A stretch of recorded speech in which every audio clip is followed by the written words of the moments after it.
14 So, degrees, good, Eva. yeah. It's so lovely to see Aurora's and Eva's faces, because then you have a really feeling that the somebody is really watching and listening to you. So I'm really happy for that. However, don't feel obligated. If you have other stuff to do, you can turn off your Like no camera. pressure. No It pressure, would be no better, pressure. but no pressure. Yes. Okay. Okay, so I think like we can start. And so thank you for joining and thank you for like the presentation. So I know that you're going to speak about the resilience advantage and lucky growth in the turbulent times. So just like to give you a little bit of background about Lela. Lela is the founder of the PMI Tbilisi. Let me know if I pronounce it well. Georgia chapter and a skilled business consult speaker. And she's specializing in project management, monitoring and control system and strategic planning. As a certified PMP and BRMP, she manages projects and provides tailored mentorship program for IQ improvement. So I will let you speak about your presentation. So I will share my presentation if you let me. Yeah, I will stop the share. Yes, thank you.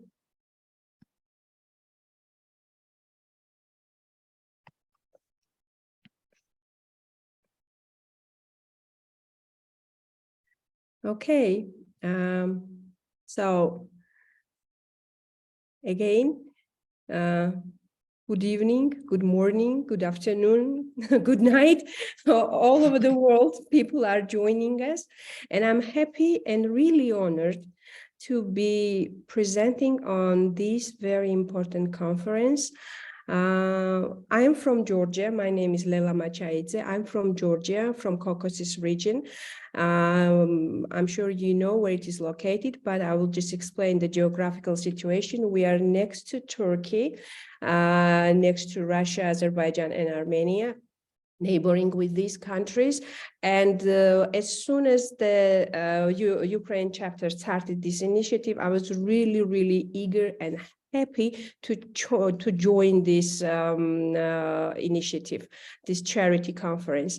We have lots of connections with Turkey, obviously, as a neighboring country. So I have lots of friends, and I know the suffering, and I'll be so happy if I can contribute somehow with a little to those who suffered from this earthquake. I know every penny counts, every warm word counts, because we never know who is reaching, who is reached, who is listening. So I'm really thankful to all of you, to all 73 people who are just taking your time and really joining this conference, and we are like sharing the same values and principles.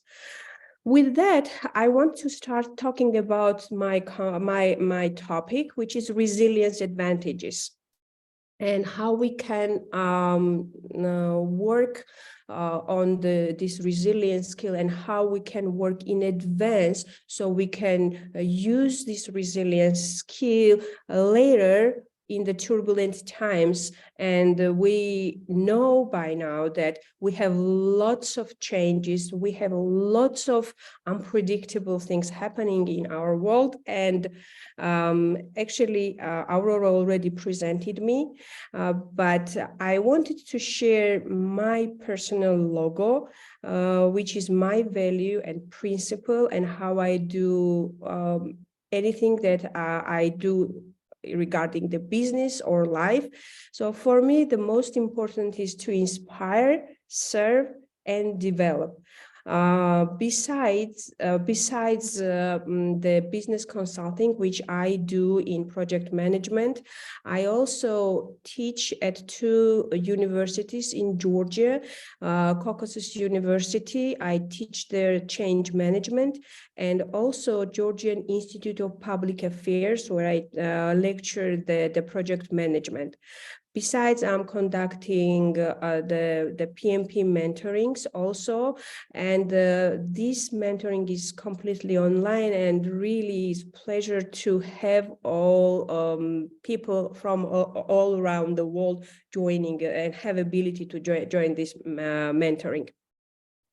Why I underlined those two lecturing that I do, change management and project management. Initially, I was project manager for the huge project, which was about the healthcare systems. We built 350 million biosurveillance system diagnostic laboratories in Georgia. So it was huge change. And I really figured out that even though we do any type of change, we need to be prepared for any kind of setbacks, because any project that we do, any type of project is for better, for the change to the better. But still, the teams which are doing it have some obstacles and challenges. Still, the stakeholders and end users who are recipient of this product or project or service are still resilient. So I recently become really fascinated about one of the skills that Patrick mentioned in the previous presentation, and this is about adaptability. One dimension of adaptability is resilience.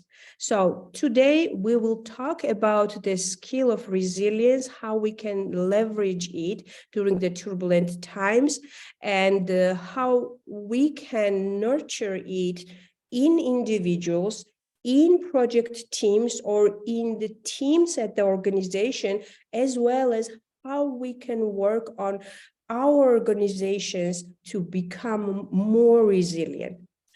When I was preparing this presentation, I came across in Facebook one entrepreneur. And this story really, really fascinated me. I obtained specifically consent from her to talk about her case, her business, and I'm really pleased to say a story about Miriam. This is Miriam Guaratshelia. She's an entrepreneur. She is a founder of a company called Noem. But her story started long before. In 2015, she is a designer. She's designing earrings. She's very talented and very popular in Georgia. And she started her business in 2015. So she collected some money from friends, from banks, and rented the office. She rented the office and started her business in 2015, but because she didn't really have much experience, she closed the office in 2016. But she didn't give up. In 2017, she opened her first shop at one of the shopping streets in Georgia, in Tbilisi. She continued to design and to make new products and try to attract investors. But in 2018, she figured out that she really didn't have much resources, and she just took the loan. In 2018, she opened the bigger shop, and also she rented the office.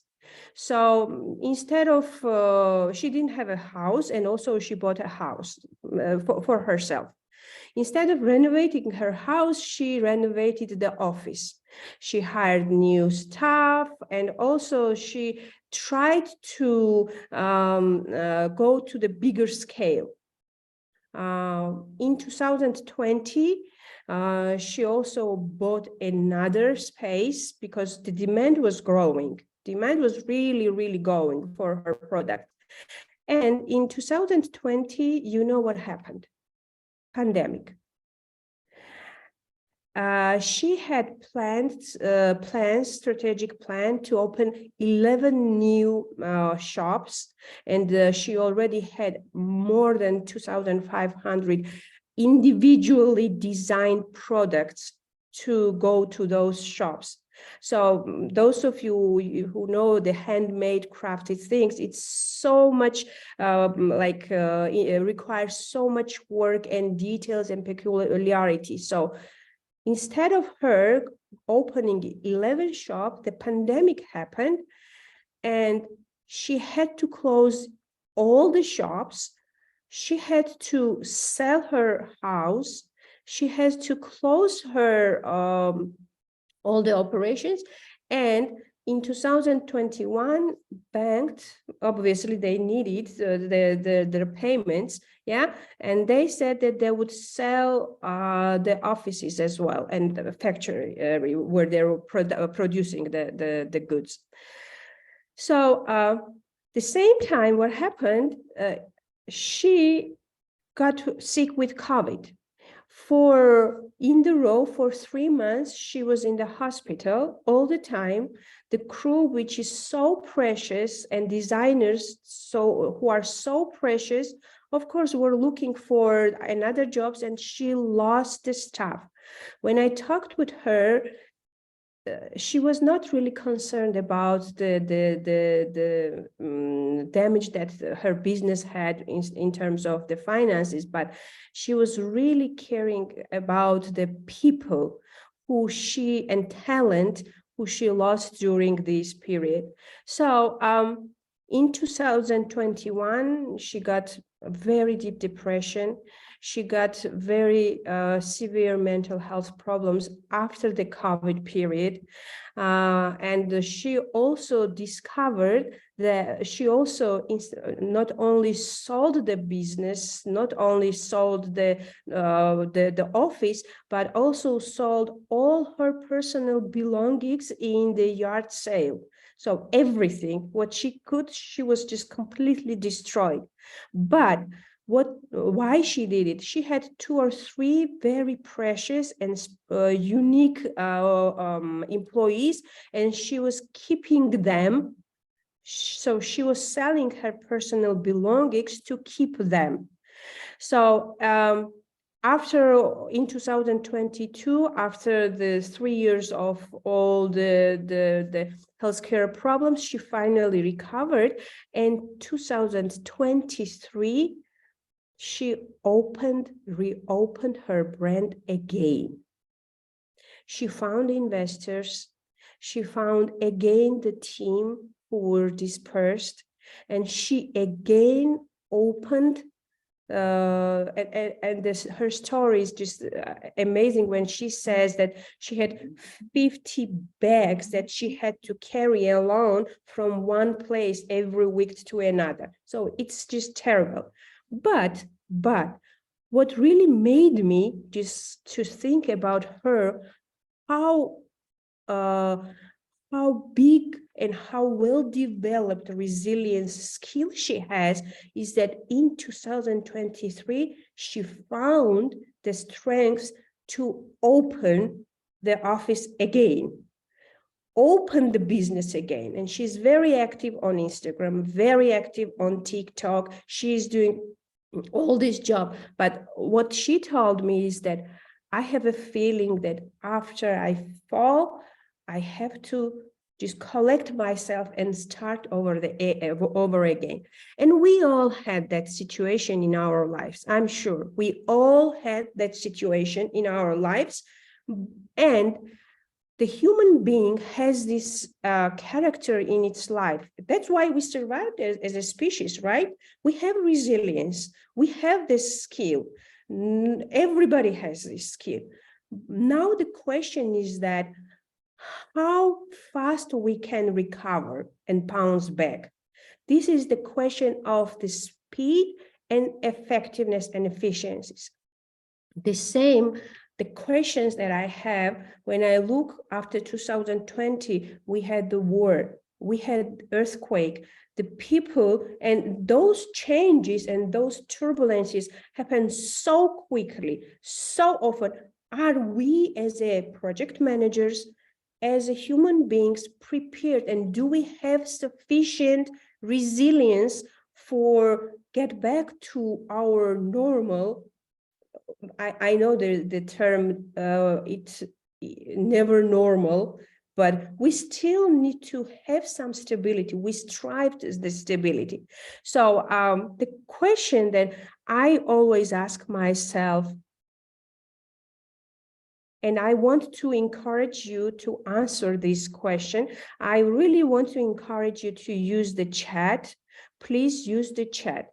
The way we work, live, and interact with one another has changed fundamentally with this AI, with those turbulences. And what do you think? Do we need to change as well? Do we need to change as rapidly as the things are changing? Yes or no? Please feel free, and I would like to encourage you to post in the chat. Thank you, thank you, thank you, Yunsel.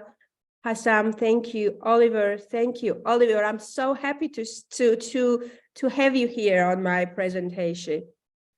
Irina, thank you. The next question that I usually ask myself, whether we like it or not, is still here. It's still here. Hi, Oliver. Yes or no? Some like change by our nature, even though mentally and by awareness, we know that we should like the change, but still we are just always resistant to the change. Alexander, thank you for your comment. Thank you, Stefan. So now I want also to raise the question, how do you understand the resilience? So we have the same ground of understanding. What is for you resilience? You can feel free and post your thoughts in the chat. What it means it for you in context of the business. So I will share also my understanding and how I perceive, and after long study about the resilience. To me, the resilience refers to the ability to bounce back or recover quickly as possible. So every day we should respond to it as quicker as possible, quicker than yesterday, not comparing to somebody, but to ourselves, how we are responding to these challenges. So how quickly we respond and recover to the challenges or difficult situations.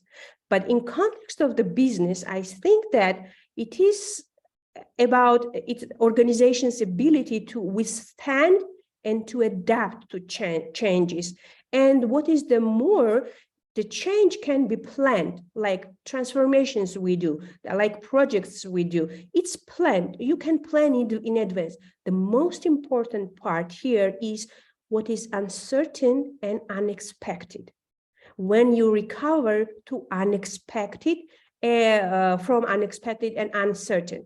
So organizations should have this resilience so it still maintains the operational continuity, protects its employees, and of course the stakeholders, and ultimately it achieves its goal. So for me, this is the definition of the business resilience. So doesn't matter, would it be the earthquakes, would it be, of course, not as devastating, not as devastating as in Turkey, but I have one friend, she's my Instagram friend, she has 3 kids, and she is located in Turkey, close to the epicenter of the earthquake.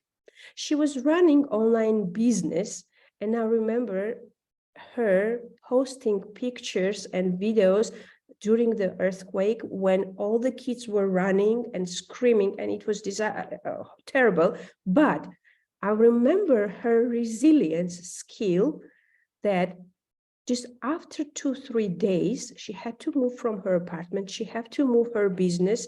She just immediately switched and found the different space for her products from the warehouse and start selling and operations again.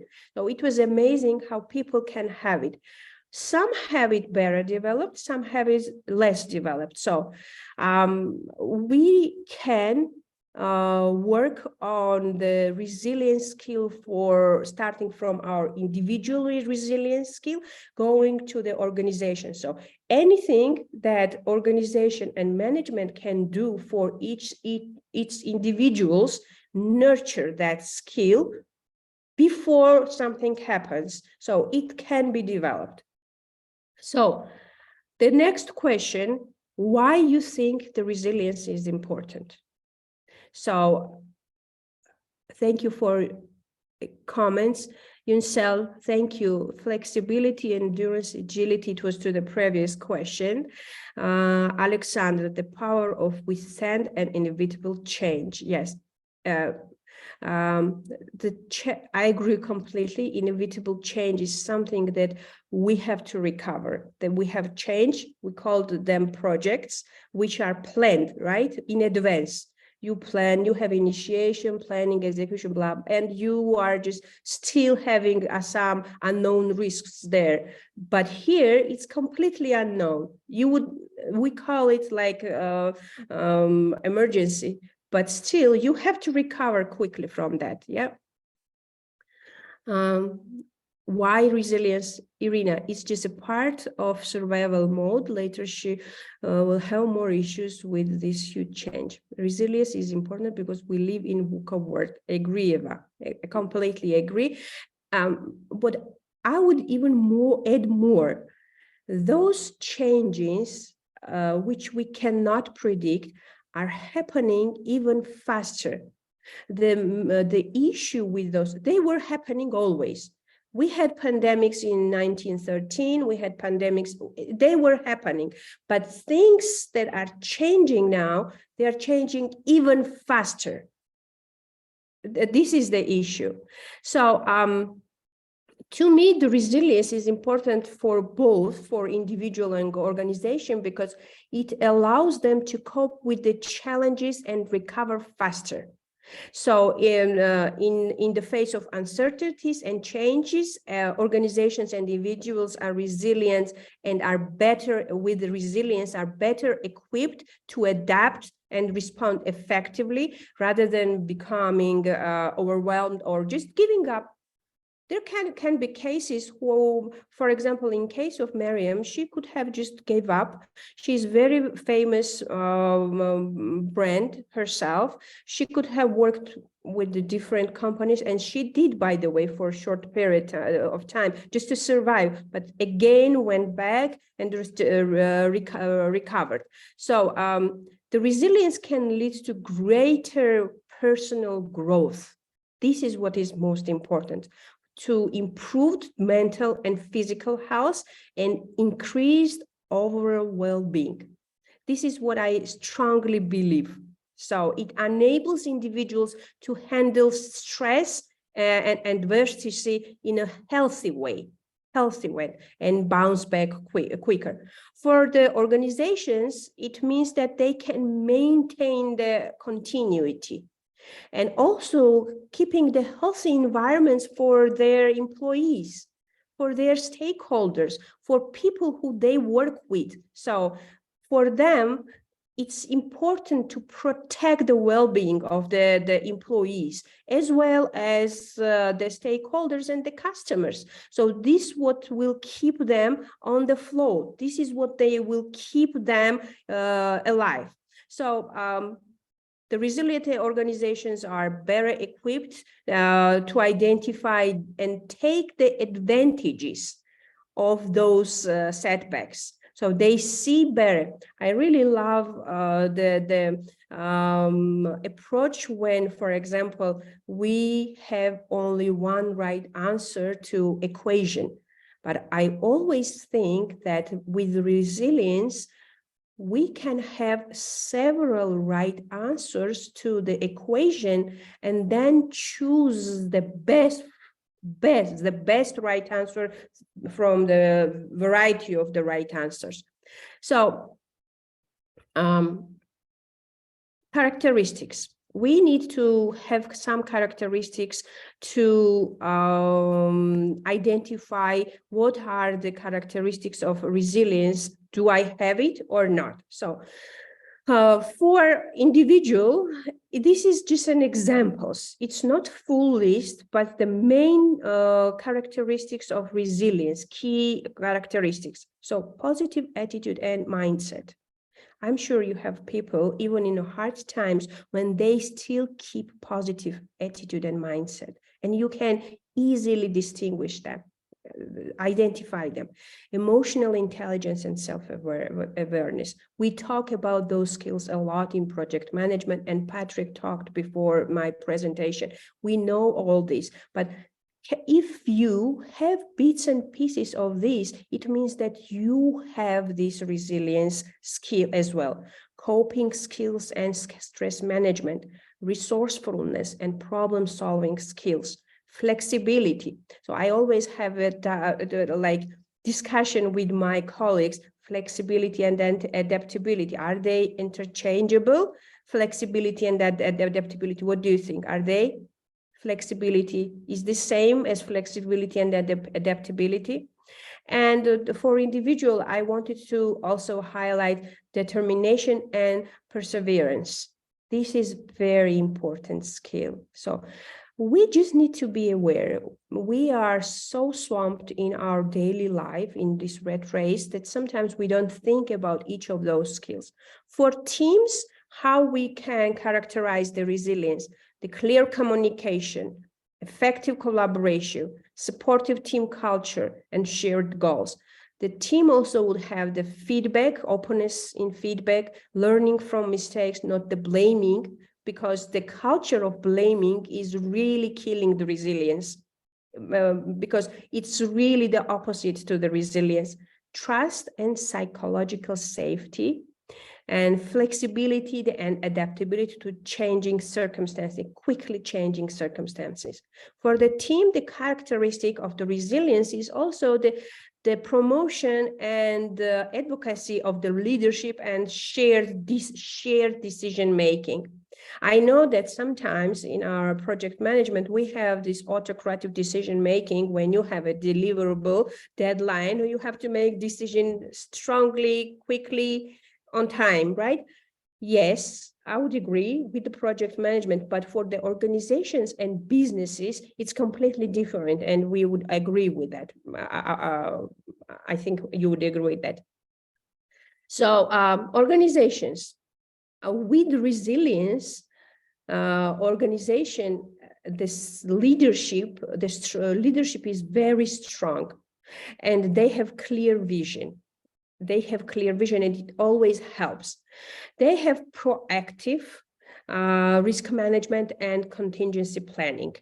We all do, all organizations do have, it's nothing new, but I would urge you to think about your organization and question, please, yourself.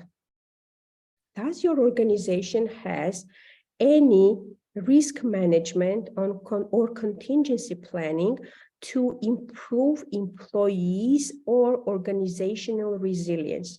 This topic separately is not even sometimes discussed, and it is even criticized in some of the leadership. And I sometimes, when I talk with some of the leaders or the management level, they just cynically smile. There are hundreds and tons of skills. Should we include them all in the risk management? Should we have all them in risk management? I'm saying, well, if you see with the recent changes that you have symptoms of changes happening and unknown circumstances happening much more often than before, maybe this is the symptom for your risk to increase in the percentage of the probability.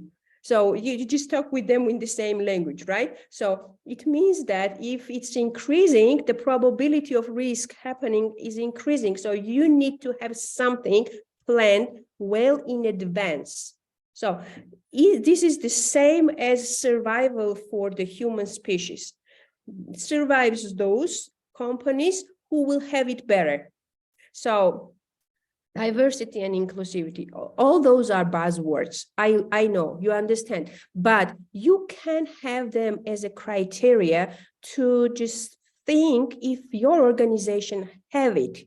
So those are some characteristics. How I should assess? Usually everybody tells me, how should I assess? I usually think that I'm very good at resistance. I have it. I'm born with it. Yes.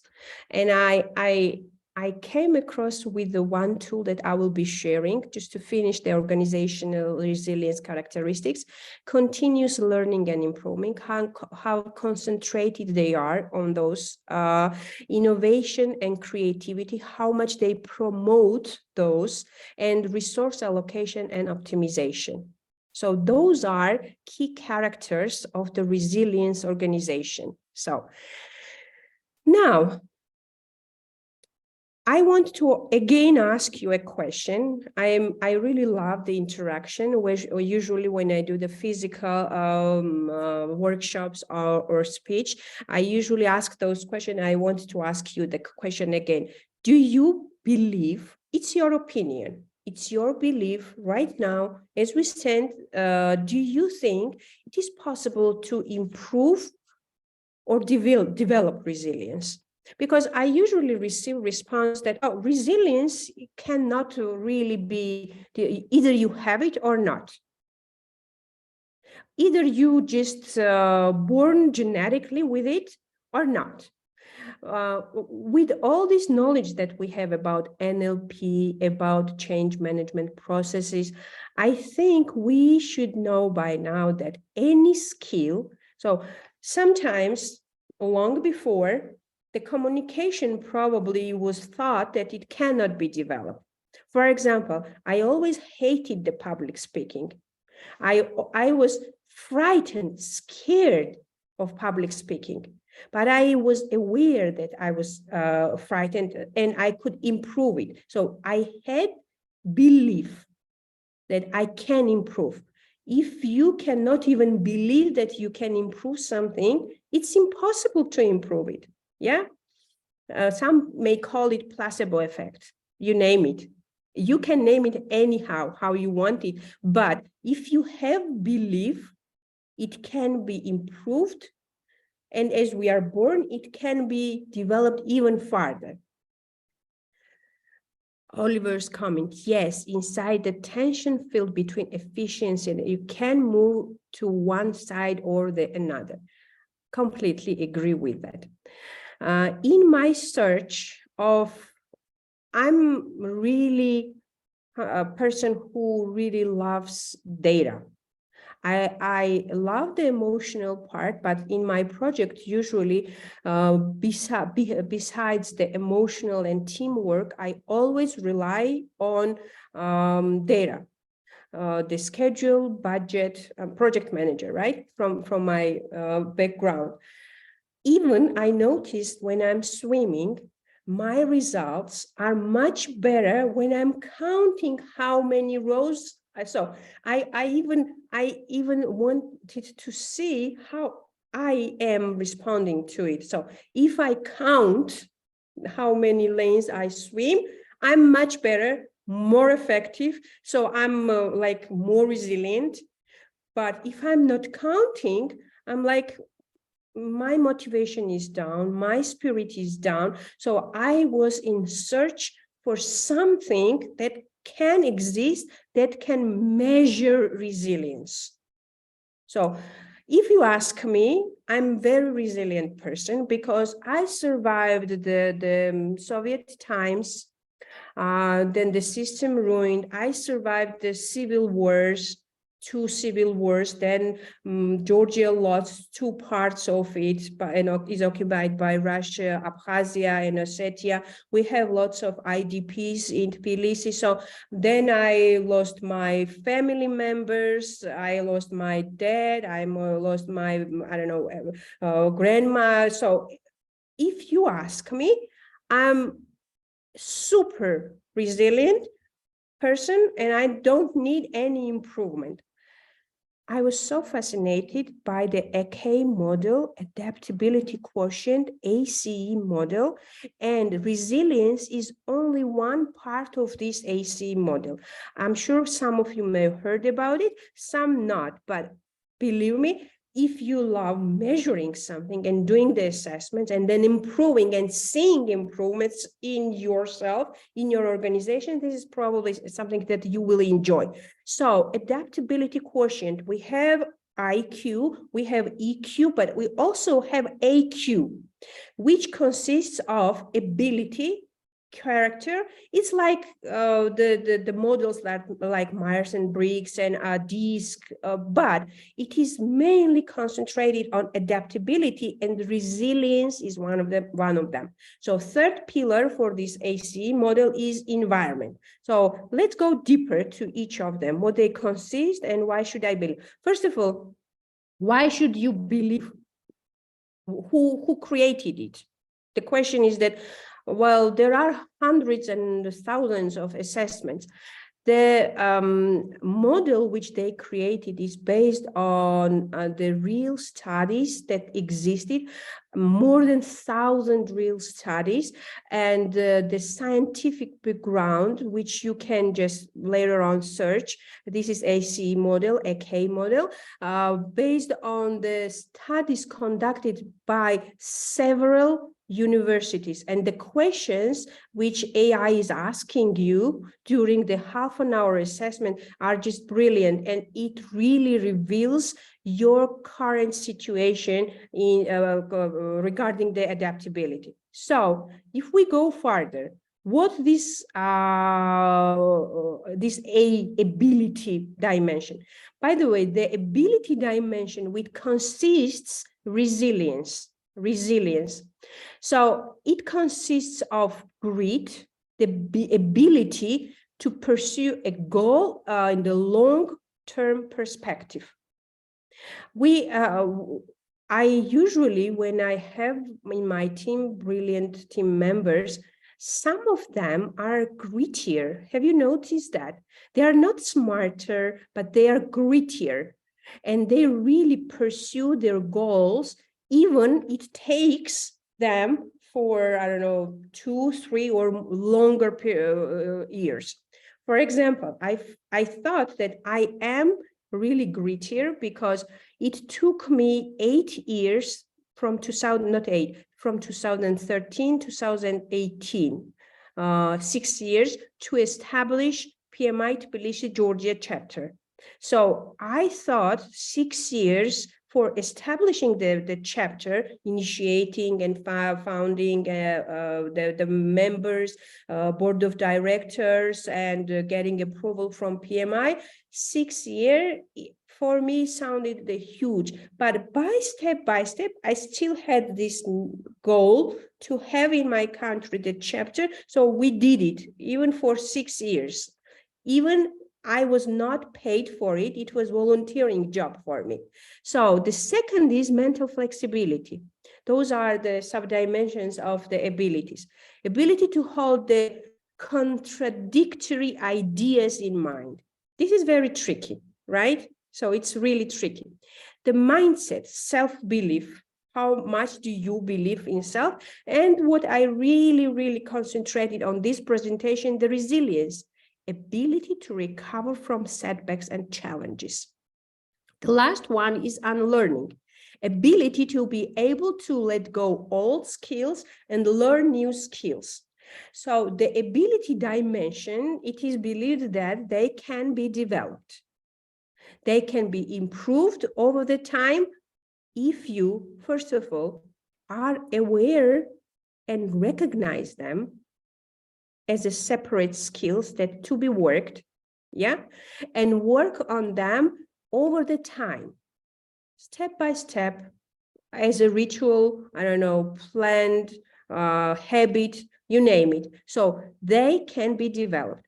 They can be measured. So I tell you my example, how I did it. I came across this assessment tool and I measured myself and I was shocked.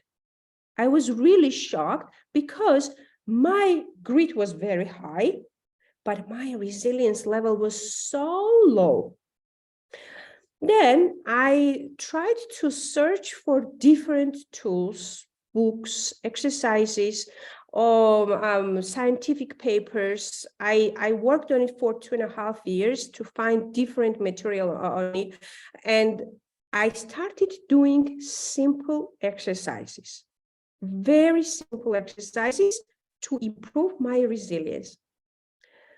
After 9 months, I retook the assessment and I saw the result that my resilience level was increased.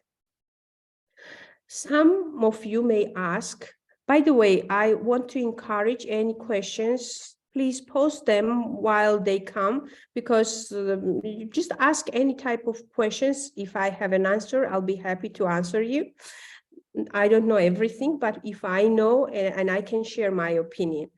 The next dimension, which is also interesting and which is rarely changed, which is character, the way in which we might approach to adapting, and how we react to the situation. For example, the emotional range that we have, what is our extroversion preferences, what is our hope level, and it is related to the optimism.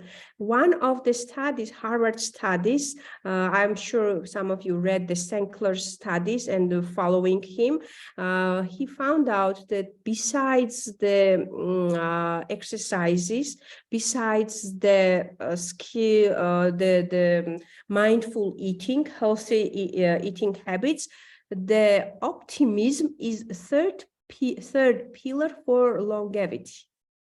So hope is ingrained. We have it at some sort. Can it be developed? Well, by this model, they believe that ability pillar can be developed, but not the how we at our inner and the stable aspect of ourselves. So we have it or not. So our motivational style and thinking style, I'm sure some of those are pretty familiar for you, and you've done lots of other tests. The third pillar, which we talked, is the environment where we operate. So this is very important for organizations to somehow assess the environment. For example, if we are trying to build the resilience in our employees, in our team, we want to build resilience in our families, for example, with our kids, they will need more resilience skills than before. So if we want to nurture this, we always have to think, are we creating the environment for them to develop and to improve the resilience? So the first in the third pillar of environment, the subdimension is the company support. How companies supporting even, for example, your desire to improve the resilience, how emotionally healthy environment you have in the teams or organizations. So it means that in your organization, you have amazingly resilient person, amazingly resilient management, but because the overall emotional health is not stable, that person cannot contribute to your success, to success of your project. So then you can think about how you can improve the emotional health of your organization. This next pillar is team support. How team is supporting you. Whatever skill you are developing, whatever change is happening in, what is the level of team support? So all these dimensions are measured in this assessment. So all 15 dimensions that I mentioned are measured. You can see them reflected in the assessment. The work environment. Some may think that you don't, not all the, for example, when I talked with Miriam, she said that I have very few processes and procedures in my place. This is just a team of people who we work every day together. So, and I said, for your team to be able to be more resilient to these unknowns that are happening, you need to create some stability cover for them. And this stability cover for them is processes and procedures they can always refer. Yeah, these are the standards for them. We need those standards. So work environment is about the processes, procedures, standards in your organization.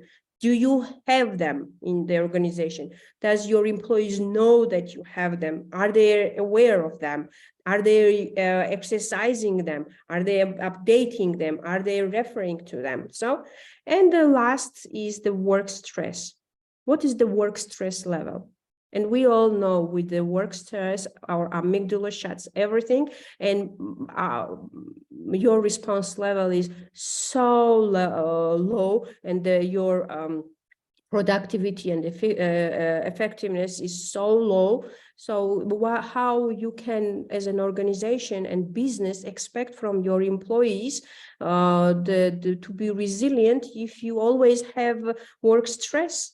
So even in the planned environment, how it's so stressful because of those deliverables and those milestones. You always just stress the people with to be result driven. We need them, but we know that we can achieve results and goals without a high level of stress. Yeah, and we create. Just we have to believe that we create them. So with those three dimensions, what was really fascinating for me is that if you measure them, first with ability, you assess the individual need and gap for example, resilience. Does the person in my team needs to improve the resilience skill? But with this environmental domain, you assess you as an organization. Are you really providing the ground to your employees to nurture and to be resilient? So it's the two-way communication and two-way collaboration for the same goal. Now, absolutely, Hassam, thank you for your comment. Company culture plays a big role, can tie to working, absolutely. And this actually, the third pillar, which I showed you about environment, is tied to the company culture. It is directly tied to the company culture. So sometimes the management lives in silo. They have their silo and they believe that the company culture is to support the resilience and they do everything for the company. In reality, sometimes it's not. So this assessment will be direct feedback from employees, what they think of the environment they exist. Now, I really want to ask all of you who are able to rate yourself from the resilience perspective. Just any number. We don't have zero there. You understand why? Yeah? Lela? There is no zero because we... Yes. Sorry to disrupt you. Which is 1 and which is 10? 1 is low, 10 is bigger. So Okay. 10, I believe 10 is I'm just brilliant. So there is no way to improvement.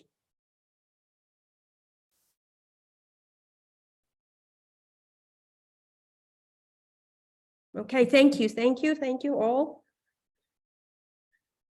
We don't have zero because, as I mentioned, as a human being, we have one resilience already as soon as we are born. Hassam, thank you for putting your willingness to be 10. Teşekkür ederim.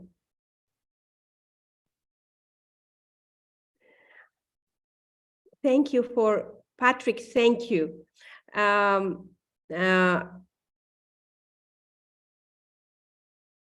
the scientific background, I've read all the scientific because I'm very skeptical usually, and it's hard to convince me in any assessment. When I read the scientific background for this assessment, I figured out, and they had the survey done for 100,000 people, and majority of them were between 6 and 8.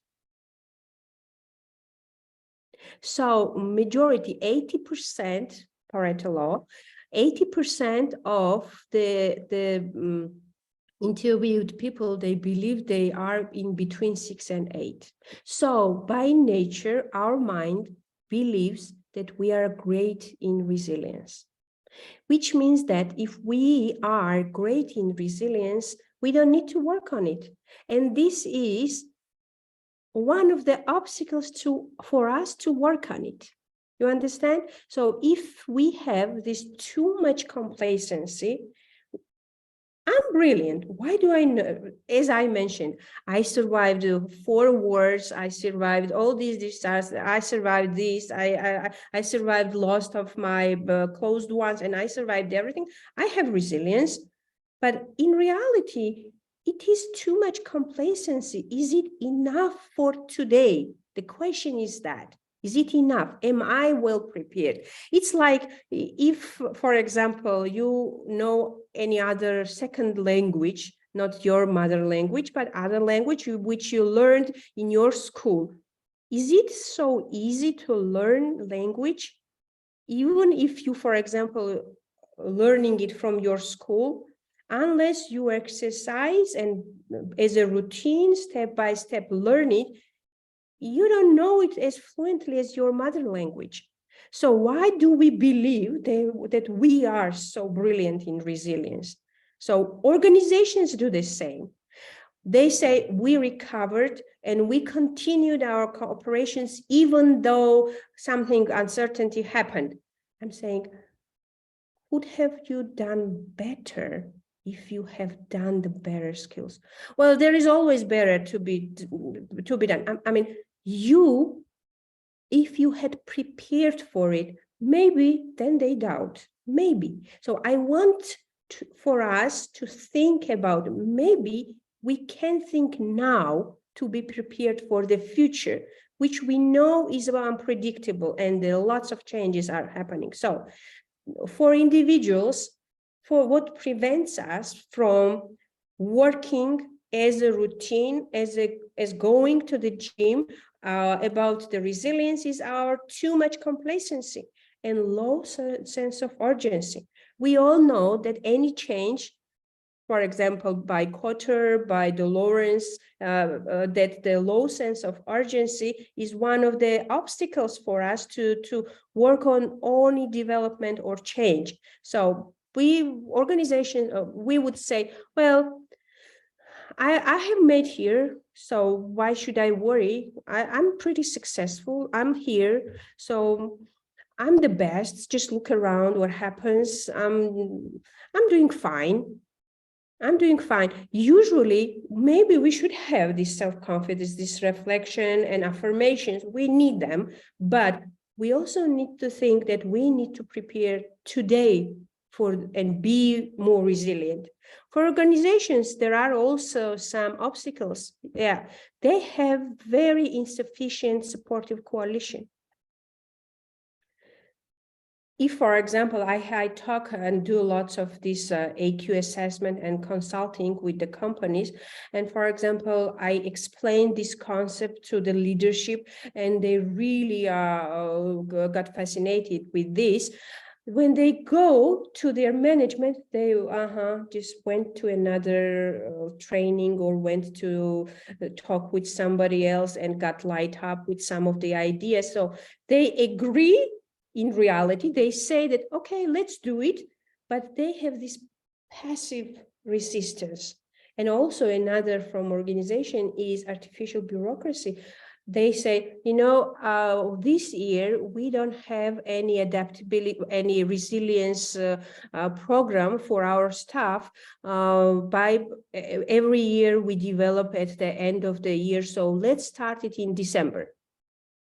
And before December comes, in September, something dramatic happens, your people are, of course, same, not prepared. So you have your budget cycle where you have to put there. Yeah. So all those bureaucracy, let's talk next year. This is always the discussion because it's not urgent. I really loved health and safety culture in Georgia, just recently become very popular and active. I worked with a company called Bechtel, and it was very zero incident concentrated company. And I exercised this mindset from 2003, and I was always for this safety. And when I was talking with the Georgian subcontractors and talking that safety is so important, you have to think about now and purchase all the like helmets, all the safety boots and the safety jackets and so on. They were saying, well, nothing will happen. Nothing will happen. We are always so safe and cautious. So nothing happened in our life. So it's like until something happens, you always think that it's good. It's like in IT administration. If something happens, everybody is searching for IT people, like administrators. So resilience is the same. Until something happens, everybody believes that they have it. Yeah. The communication. This is one of the obstacles for organizations, that middle-level management usually remains silent. They are not against, but they are not very supportive as well. Resilience, they thought something else. This is something they created now, again, something. So cynicism. And also what is interesting that, for example, management sometimes, or leadership says that we want this resilience to be in the program. We want our people to be prepared for the unknown. And when there is some emergency, they always drop resilience as a low priority thing. So for them, it's not a high priority. What to drop from the priority list? Resilience program can be dropped. So we have other tasks to work on. So it's double standards. Then employees and staff are confused. Well, if it's very big priority for you, for organization to be resilient, you are dropping everything. You are dropping the resilience. So steps. First, we need to measure. To be aware of the obstacles that we have, to be aware that I am really self-confident and I have high sense of complacency.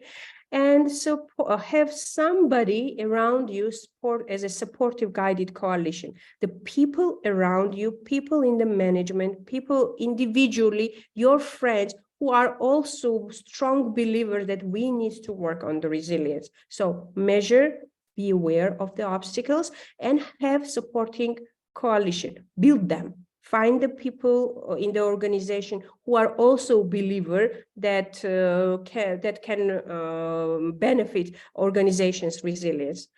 I wanted to bring you 3 very simple strategies, and my favorite book about this is one of my favorite books about resilience, which I recommend you to read. And 3 simple strategies. This is for the individual resilience, improvement of individual resilience. I'm sure this is not a rocket science. I'm sure each of you at some point of time in your organization, in your private life, have used those strategies, but I want you to be aware of them as a specific strategies for resilience. And as soon as you have some challenge or setback, try to use those thoughts for yourself and for your team around you and in your organization. So first is that suffering is part of life and shit happens. Just say that. Even if you have hard time out loud, just say that, maybe even in the meeting, maybe with your team. This is just a mindset. It helps you to let go quicker. I used it and it works, believe me. The second strategy is also a thought, nothing else. It's just a thought. But also, as it was mentioned, it can be also, the second one can be as a company culture, as a company culture of doing and achieving the objective. Is what I'm doing or thinking helping or harming me? This is very strong for organizations, especially for organizations. Is what I'm doing or thinking helping or harming me? When I was, I think I'm run out of time, just I'll finish very soon. And so think about this second strategy. And third is focus on things that you can change and accept things that you cannot. This is the third strategy. For organizations, you have to somehow leverage your knowledge and have programs and exercises for your people to become more resilient. You have to prioritize resilience as top skill for your people, for your employees, for staff to work on it. You have to have a specific focus by having a mentor or coach on the resilience of the people. So not to overwhelm, but to stay focused.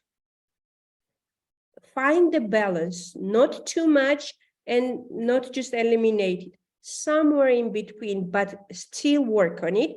And just to be prepared for the unpredictable. Always have in mind that there are unpredictable things. This is inevitable, you know, and just to be prepared to fall.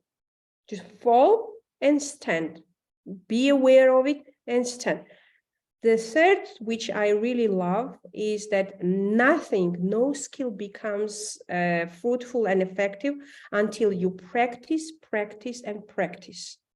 Even the thoughts and strategies, which I laid down earlier, if you don't practice them, they are useless.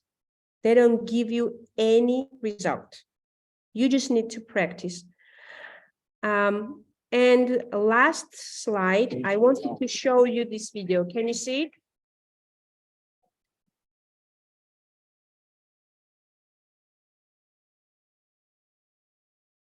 Almost, Papi. Come on.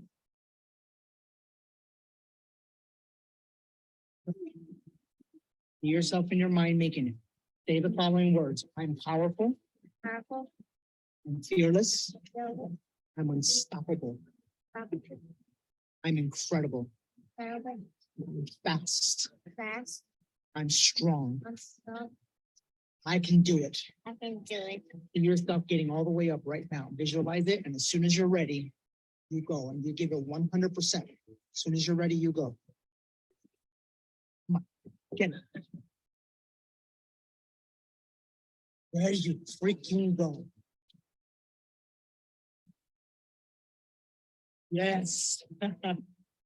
So the preparation works, believe me, and you know, I'm so thankful. I'm run out of time for the questions, but I will be happy to connect with each of you. And if you have questions or need any additional information, I will be really happy. I'm really inspired and really fascinated by this topic. So be happy to discuss any topics with you on that. Thank you all for listening and being with me despite the day or night time you are at. Thank you very much, Lela, for your presentation. And thank you, Oliver, Stefania, Irina, for the opportunity and for having organized such a great event. Sorry, my cat is like disturbing me. And so I will stop with the presentation and the recording. Okay.